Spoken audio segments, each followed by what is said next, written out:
हरे कृष्णा। शील प्रभुपाद की जय। श्रीमद् भागवतम पहला स्कंद 10वां अध्याय और श्लोक संख्या 9 और 10। ओम नमो भगवते वासुदेवाय। ओम नमो भगवते वासुदेवाय। ओम नमो भगवते वासुदेवाय। नारायणं नमस्कृत्य नरं चैव नरोत्तमं देवीं सरस्वतीं व्यासं ततो जयमुदीरयेत्। नष्टप्रायेषु अभद्रेषु नित्यं भागवत सेवया भगवतीरुत्तमश्लोके भक्तिर्भवति नैष्ठिकी। कृष्णाय वासुदेवाय देवकी नंदनाय च नंदगोपकुमाराय गोविंदाय नमो नमः। जय श्री कृष्ण चैतन्य प्रभु नित्यानंद श्री अद्वैत गदाधर शिवासादि गौर भक्तवृंद। हरे कृष्णा कृष्णा कृष्णा हरे हरे, हरे राम राम राम हरे हरे। सुभद्रा द्रौपदी कुंती विराट तनया यथा तथा गांधारी धृतराष्ट्रश्च युयुत्सुर्गौतमो यमो वृकोदरश्च धौम्यश्च स्त्रियो मत्स्यसुतादयः नस्ये हिरे विमुह्यन्तो विरहं सारंगधन्वनः। शील प्रभुपाद की जय।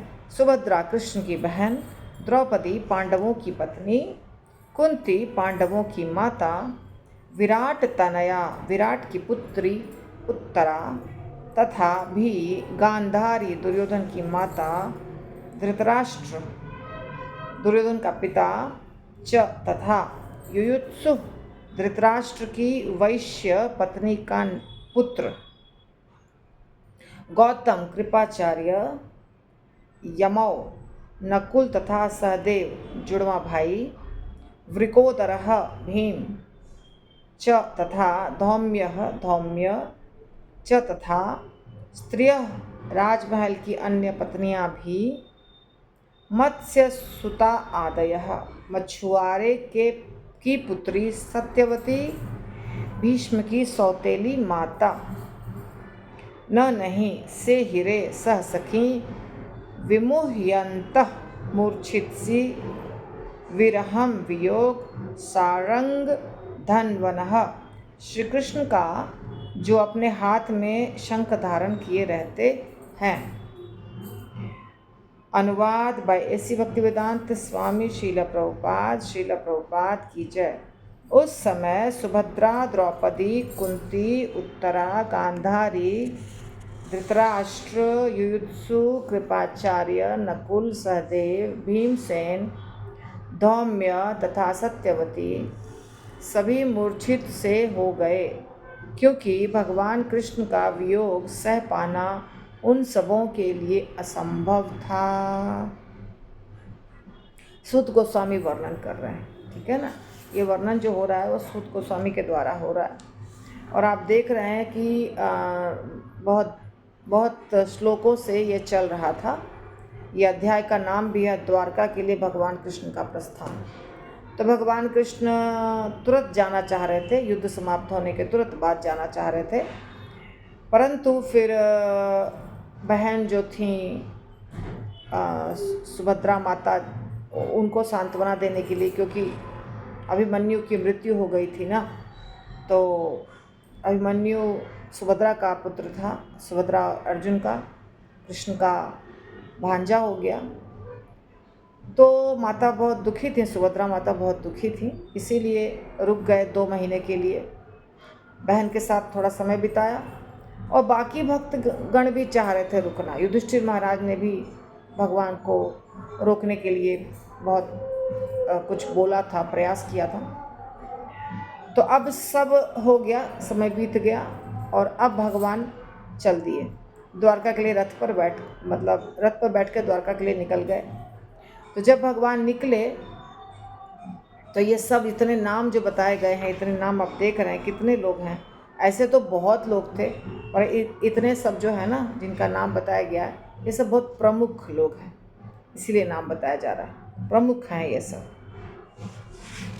तो ये सब मूर्छित हो गए। मूर्छित से यानी पूरी तरह से मूर्छित नहीं हुए, मूर्छित प्राय बेहोश हो गए करीब करीब। क्यों? क्योंकि कृष्ण का वियोग हुआ। कृष्ण का वियोग, साधारण मनुष्य का भी यदि वियोग होता है तो अच्छा नहीं लगता है। अगर वो व्यक्ति हमारा रिश्तेदार है या हम उनसे प्रेम करते हैं तो वो जाते हैं या हम जाते हैं उनको छोड़ के, सबको दुख लगता है। हम लोग सबको प्रैक्टिस है, हम कहीं जाते हैं तो थोड़ा सा घर सूना सूना लगता है, और जो जाता है उसको भी और जिसके घर से जाता है उसको भी, दोनों को कुछ समय के लिए एडजस्ट होने में दिक्कत होती है, थोड़ी यादें आती है। और यहाँ तो भगवान थे और इतनी सारी घटनाएं घटी, भगवान सब जगह विराजमान हो करके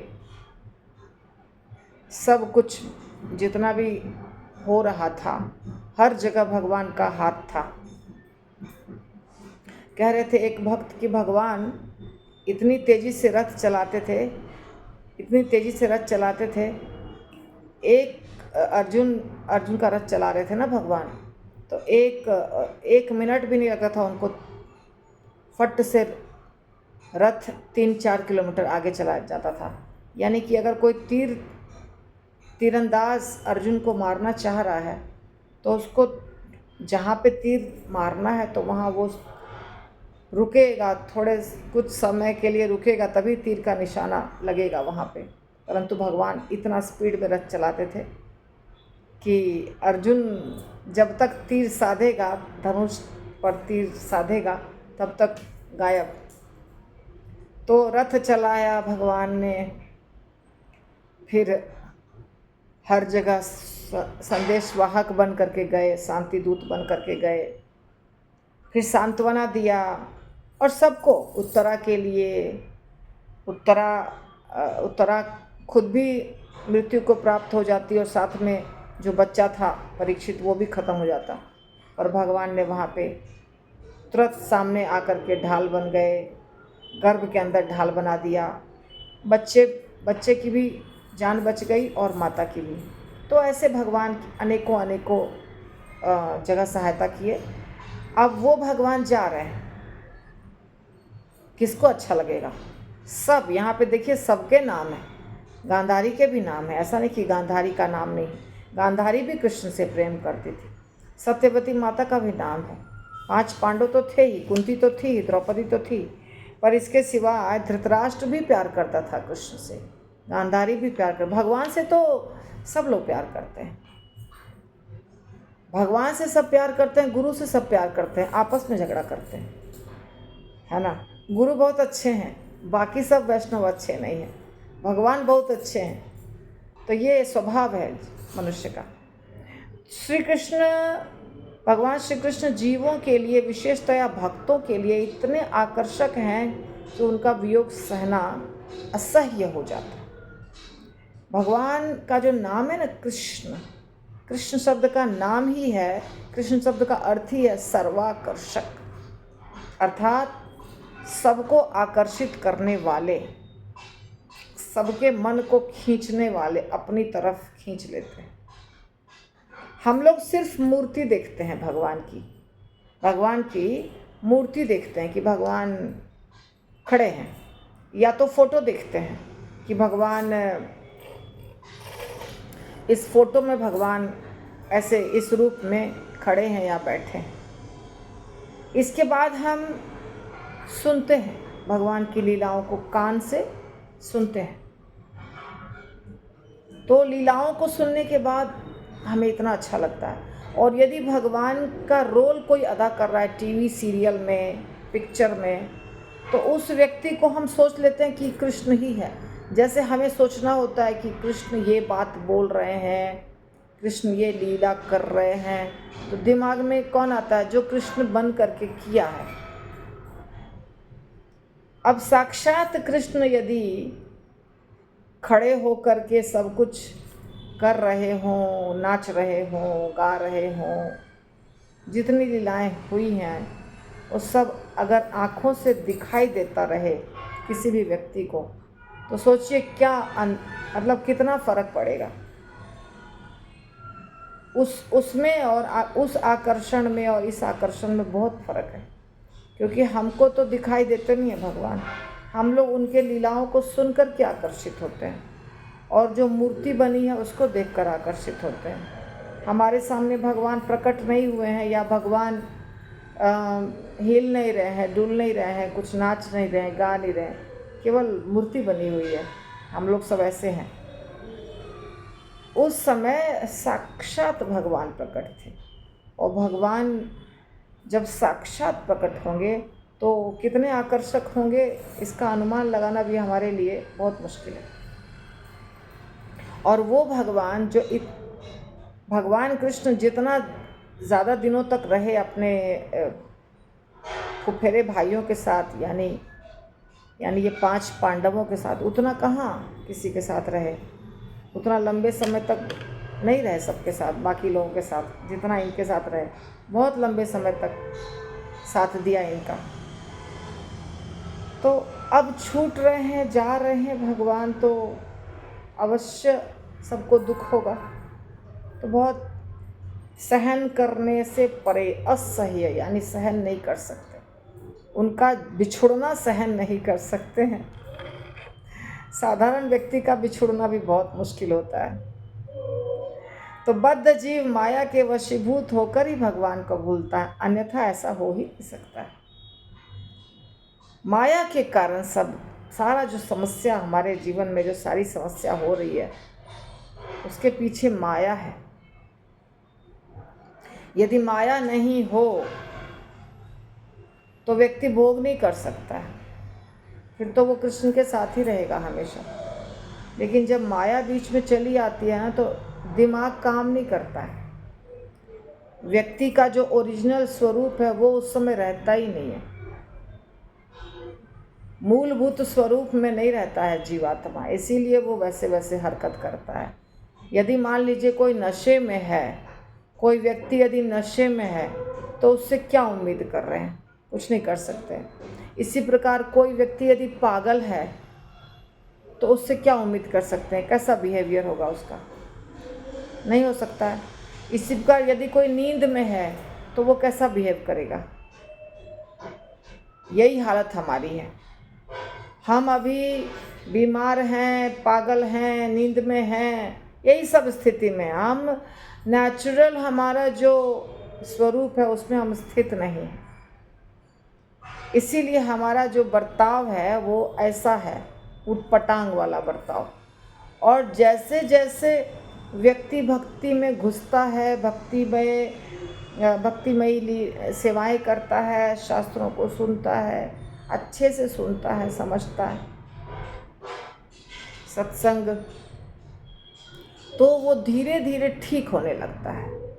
उसकी समझ वापस अपने ओरिजिनल स्थान पर पहुंच जाती है, धीरे धीरे धीरे धीरे, और इसीलिए उसका बर्ताव अच्छा होने लग जाता है।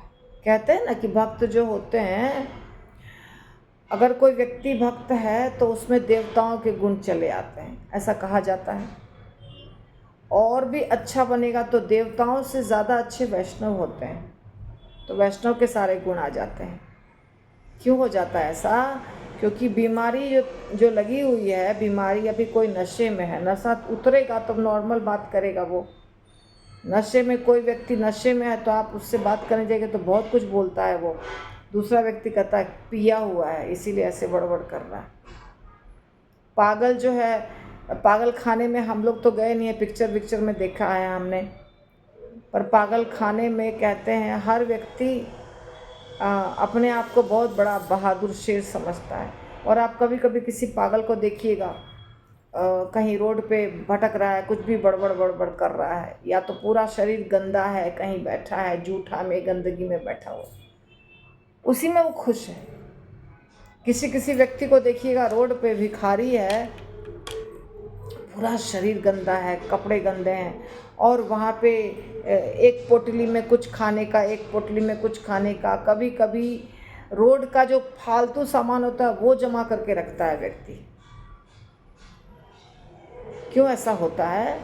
वो ठीक नहीं है, मानसिक रूप से सही नहीं है। मानसिक रूप से जो व्यक्ति सही नहीं है उससे आप कुछ उम्मीद नहीं कर सकते हैं। तो ये स्थिति हमारी भी होती है जब हम भगवान की भक्ति नहीं कर रहे हैं। बद्ध जीवात्मा इस दुनिया में जन्म ले लिए हैं, भक्ति को समझा नहीं है, भक्ति को स्टार्ट नहीं किया है, भक्त बने नहीं हैं, तो सारा जो बिहेवियर रहेगा उस व्यक्ति का वो पागल जैसा रहेगा, बेवकूफ़ हरकत, कृष्ण को भूला हुआ। और इसका कारण क्या है? बहुत ज़्यादा बद्धता, कंडीशनिंग, बद्धता, बहुत बद्ध है, बहुत ज़्यादा बद्ध है। तमोगुण, तमो में भी एकदम घोर तमोगुण, रजोगुण, रजोगुण में भी घोर रजोगुण। रजोगुण के कारण व्यक्ति या तो दूसरे को जान से मार देता है या तो खुद मर जाता है, आत्महत्या कर लेता है, दुर्लभ मानव शरीर को खत्म कर देता है। घोर घोर एकदम रजोगुण उसके सिर पे नाचता है। ये सारा किसका है? माया देवी का है ना। ये तीनों गुण तो माया देवी का है। तो माया के वशीभूत होकर व्यक्ति कृष्ण को भूल जाता है, बाकी सब याद रहता है, कृष्ण नहीं याद रहते हैं। मौज करेंगे, मस्ती करेंगे। आप जब अब पहुँचिएगा, ये बाद में बहुत बहुत पीछे है वो अध्याय जो है ना, सॉरी, ये तो भागवतम में, भगवत गीता में बहुत पीछे है वो अध्याय, जहाँ पे भगवान बता रहे हैं कि जो असुर प्रवृत्ति के लोग होते हैं वो क्या क्या करते हैं। सच बात है, माया के वशीभूत होकर के सबसे पहला काम होता है कृष्ण को भूल जाता है व्यक्ति। और दूसरा क्या होता है? फिर अपना भोग विलास शुरू कर देता है। बहुत मुश्किल है। इसीलिए बार बार बार बार बार बार सारे साधु संत महात्मा, सारा धर्म कहता है, सारा धर्म, कि भगवान को याद करो, नाम जपो, नाम जपो, नाम जपो, नाम जपो, उसके सिवा कोई उपाय नहीं है। नाम जपने से क्या होगा? याद जो हमारा जो हमारी बीमारी है, हम जो भूल गए हैं उसको याद दिलाता। अभी आप देखिए, कोई कोमा में चला जाता है, डॉक्टर क्या बोलता है कि इसको पुराने जो पुराने जगह में रहने की आदत थी वहाँ ले जाइए, सुंदर सुंदर वादियों में ले जाइए जहाँ इसके दिमाग पे कोई प्रेशर ना पड़े, जिन लोगों से पहले मिला है उनसे बात करवाइए, अच्छी चीज़ें याद दिलाइए इसको, इसके सामने वो सब कुछ करिए वापस, जिससे वापस ये अपने नॉर्मल स्थिति में आ जाए। कोमा वाले व्यक्ति के लिए ऐसा डॉक्टर बोलता है। तो इसीलिए कृष्ण को हम भूले हैं, तो कृष्ण का नाम जपने से कृष्ण याद आ जाएंगे ना फिर से। इसलिए नाम जपना बहुत ज़रूरी है। नाम जपो, नाम जपो, नाम जपो, उसके सिवाय कुछ होने वाला नहीं। हाँ, तो कृष्ण को भूलने के कारण ये जीवात्मा सारा ऊटपटांग हरकत करता है, माया के वशीभूत होकर। ऐसे वियोग की अनुभूति का वर्णन नहीं किया जा सकता, उसका अनुभव केवल भक्त कर सकते हैं। वो तो भगवान जा रहे हैं और वियोग हो रहा है आपका। हम सब जो हैं, हम सब जीवात्मा, सबके जीवन में कोई न कोई प्रिय था या प्रिय है। बेटा है, पति हैं, माता पिता हैं, कभी कभी दोस्त भी बहुत ज़्यादा प्रिय हो जाता है। तो जब आपके जीवन में कई बार ऐसी घटनाएं घटी होंगी सबके जीवन में कि विरह हुआ, कोई चला गया, उससे विरह हो गया, अरे वो चला गया, ऐसे लगता है जैसे हृदय से जान निकल के चली गई। कोई ऐसा प्रिय व्यक्ति चला जाता है तो अनुभव हुआ है ना। समझिए, उसको याद करिए कि उस वो अनुभव कैसा था। तो वो तो भौतिक, हम भी भौतिक, हमारा शरीर भी भौतिक, हमारी चेतना भी भौतिक, और जो विरह जिससे हो रहा है वो भी भौतिक। यहाँ पे सब आध्यात्मिक है, यहाँ भगवान आध्यात्मिक है, दिव्य है, भगवान दिव्य हैं और भक्त भी कुछ हद तक दिव्य है। तो भक्त और भगवान ये दोनों का विरह हो रहा है, तो ये कैसी अनुभूति होगी। प्रभुपाद कह रहे हैं सिर्फ भक्त को ये अनुभूति होती है। तो हम अगर अभक्त हैं और हमने कभी किसी से विरह का अनुभव किया है तो उससे अनुमान लगाइए कि कृष्ण का विरह कैसा होता होगा। थोड़ा बहुत अनुमान लग जाएगा, ज़्यादा नहीं लगेगा, थोड़ा बहुत अनुमान तो लग ही जाएगा। वृंदावन तथा सीधे सादे ग्रामीण ग्वाल बालों, बालिकाओं, स्त्रियों तथा अन्यों से श्री कृष्ण का वियोग सबों को आजीवन आघात पहुंचाता रहा और अत्यंत प्रिय गोप कुमारी राधा रानी का वियोग तो अवर्णनीय है। तो वियोग के बारे में प्रभुपाद याद दिला रहे हैं कि वियोग किसको हुआ है, कब हुआ है,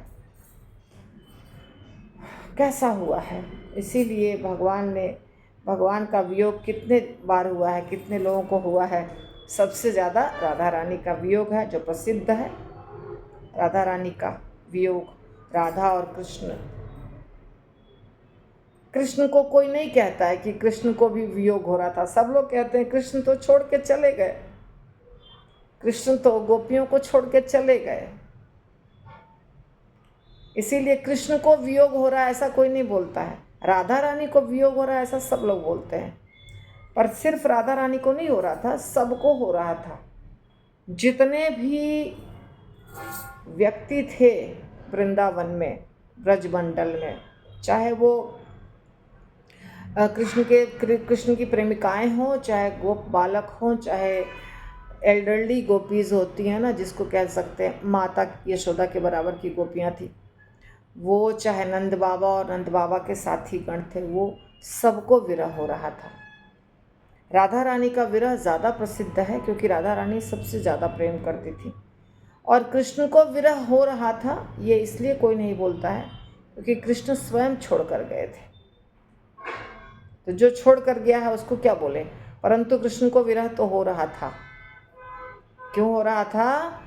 क्योंकि कैसे समझ में आ रहा है कृष्ण को भी विरह हो रहा था? क्योंकि द्वारका में भी नींद में वो राधा रानी का नाम लेते थे, राधे राधे करते थे, तो उनको भी विरह हो रहा था। लेकिन वो भगवान है और भगवान में एक गुण, 6 ऐश्वर्य में एक होता है क्वालिटी कि उसको कहते हैं त्याग। सबसे ज़्यादा त्यागी भी भगवान है। तो भगवान को तो भक्त बहुत अच्छे लगते हैं। तो भक्त इतने अच्छे लगते हैं, भक्त के साथ रहना भी अच्छा लगता है। परंतु भगवान अब्सोल्यूट हैं। अब्सोल्यूट का मतलब होता है कभी भी उनको कोई चीज़ परेशान नहीं कर सकता है। वो कभी, जैसे हम एक ही स्थिति में रह जाते, विरह हुआ तो अब हम खाएंगे नहीं, पिएंगे नहीं, कुछ करेंगे नहीं, रोते रहेंगे, उसी स्थिति में रहेंगे, जिसको डिप्रेशन कहते हैं, डिप्रेशन में चले जाएंगे।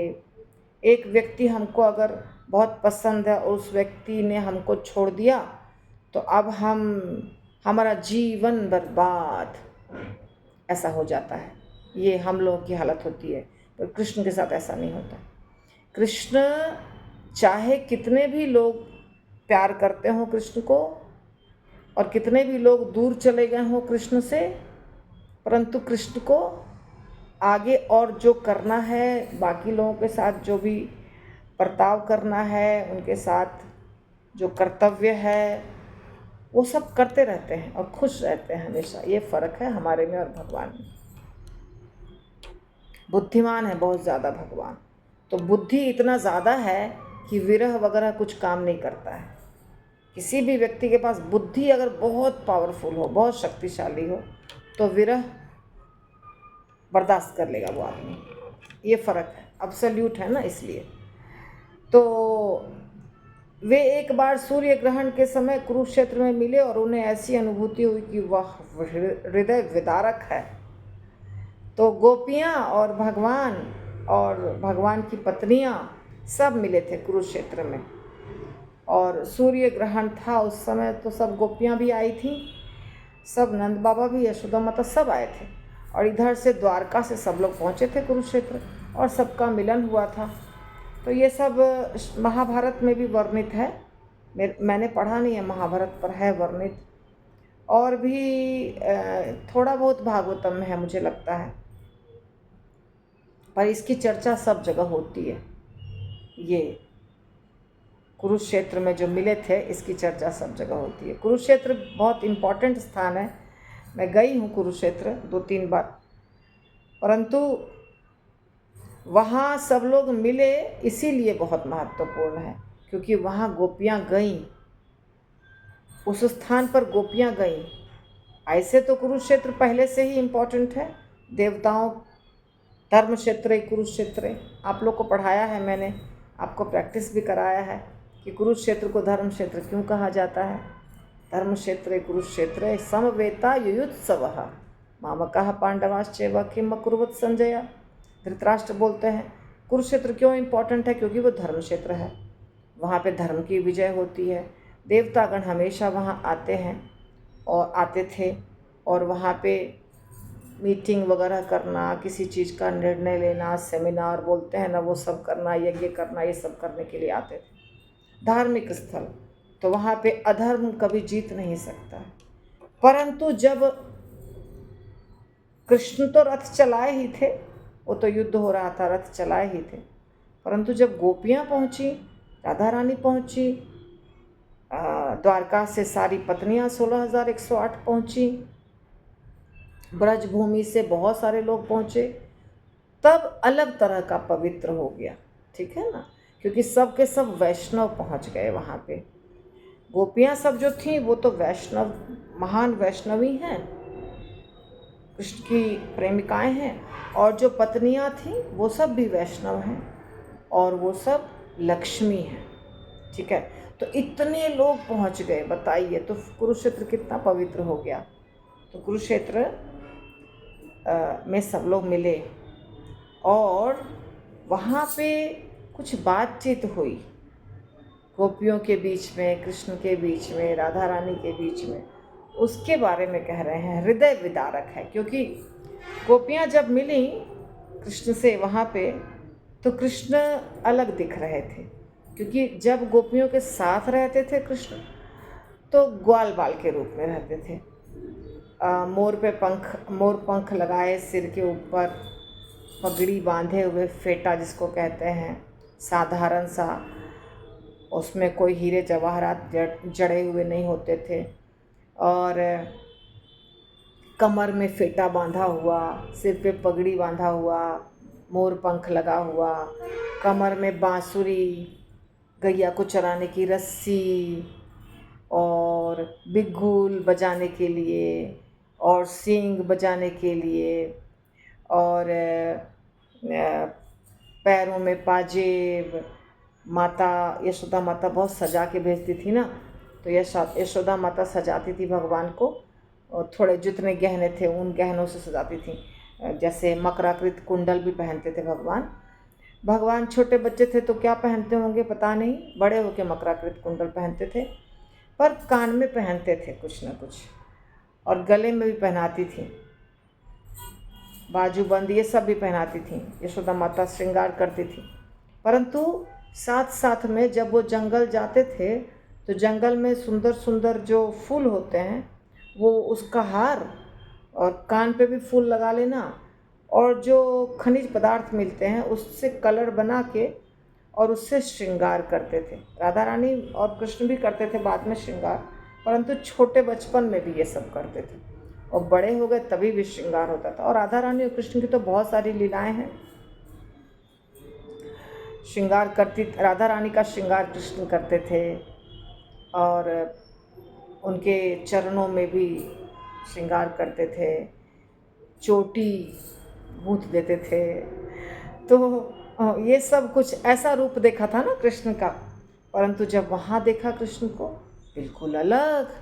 ये तो राजा बने हुए हैं, राजा वाला मुकुट पहने हुए हैं और बहुत सारा हीरा मोती जवाहरात पहने हुए हैं, कपड़े भी सब बहुत अच्छे अच्छे हैं, गाड़ियाँ बहुत सारी हैं, रथ बहुत सारे हैं, बहुत सारी सुंदर सुंदर पत्नियाँ हैं जो गहनों से लदी हुई हैं। तो गोपियों को इतना मज़ा नहीं आया, ये क्या हो गया, कृष्ण तो वही हैं पर अलग ही दिख रहे हैं। हम जिस कृष्ण को जानते हैं ये वो कृष्ण नहीं है, तो दूसरे कृष्ण दिख रहे हैं, है ना। तो बहुत उनका हृदय फट रहा था कि कृष्ण हमको छोड़ दिए, चले गए हमको छोड़ के, वापस कभी नहीं आए। थोड़े समय के लिए हम मिले हैं अभी, उसमें भी कृष्ण वैसे नहीं हैं जैसे थे पहले। तो ये सब इसका वर्णन है शास्त्रों में। निस्संदेह भगवान के दिव्य भक्तों के गुणों में अंतर है, लेकिन जिन्होंने कभी भगवान का सानिध्य प्राप्त किया है वे उन्हें क्षण भर के लिए भी छोड़ नहीं सकते।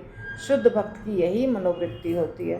तो कहते हैं वहाँ पर ही गोपियाँ जो थीं वो सोची कि हम इनको जैसे हैं वैसे तो हमको अच्छे नहीं लग रहे हैं, अब इनको हम वापस ले जाएंगे अपने यहाँ, जहाँ से ये यहाँ आए, जहाँ से ये द्वारका चले गए, यानी कि वृंदावन। हम इनको खींच कर वृंदावन ले जाएंगे। और मन मन में वो कृष्ण को रथ पे बिठा के खींच के वृंदावन ले जा रही थी।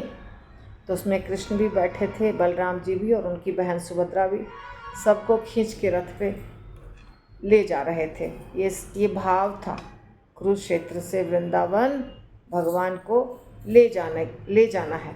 आप देखेंगे वृंदावन में रथ यात्रा कभी नहीं होती है। सुना है कभी वृंदावन में रथ यात्रा हो रही है? नहीं, क्योंकि वृंदावन से कहीं भी कृष्ण को ले नहीं जाना है, दूसरे जगह से वृंदावन लाना है। वृंदावन में तो कृष्ण रहेंगे पर वृंदावन से कहीं नहीं ले जाना है उनको। तो कुरुक्षेत्र से भी वृंदावन ही लाना चाह रही थी गोपियाँ कृष्ण को, इसलिए उन लोगों ने मन ही मन में रथ यात्रा की थी। प्रैक्टिकली फिजिकली नहीं कर पाए थे, पर मन ही मन में रथ यात्रा की थी। तो इसका ये अलग ही मनोवृत्ति है। शुद्ध भक्त बहुत शुद्ध होते हैं और उनका भाव अलग होता है। उन्होंने भगवान का संग प्राप्त किया है, उनके दिमाग में सब जगह यादें हैं। जैसे हमें भी गुरु महाराज, हम सब लोग जो गुरु महाराज के संग इतने साल रहे, तो हमें हमारे दिमाग में याद है, याद के रूप में सब कुछ बसा हुआ है। तो कभी कभी बहुत बार ऐसा होता है कि गुरु महाराज हैं या ये भूल जाता है दिमाग कि गुरु महाराज नहीं है। फिर कभी याद आती है अचानक, अब तो गुरु महाराज नहीं आएंगे, जैसे गुरु महाराज आते थे अब वो नहीं होगा। परंतु फिर यादें सब आती हैं, बहुत सारी यादें आती हैं। इसी प्रकार गोपियों को कृष्ण की यादें आती थी, बहुत ज़्यादा यादें आती थी। और अभी इन भक्तों को कृष्ण की यादें आ रही हैं जिनका नाम दिया गया, इसीलिए ये सब बेहोश होकर के गिर रहे हैं। गांधारी, सत्यवती, द्रौपदी, कुंती, उत्तरा, सुभद्रा, धृतराष्ट्र, कृपाचार्य, नकुल सहदेव, है ना, भीम, धौम्य, सब मूर्छित होके गिर गए। ठीक है, तो आज हमारा यहीं तक होगा क्लास, आगे हम कल करेंगे। ग्रंथराज श्रीमद्भागवतम की जय।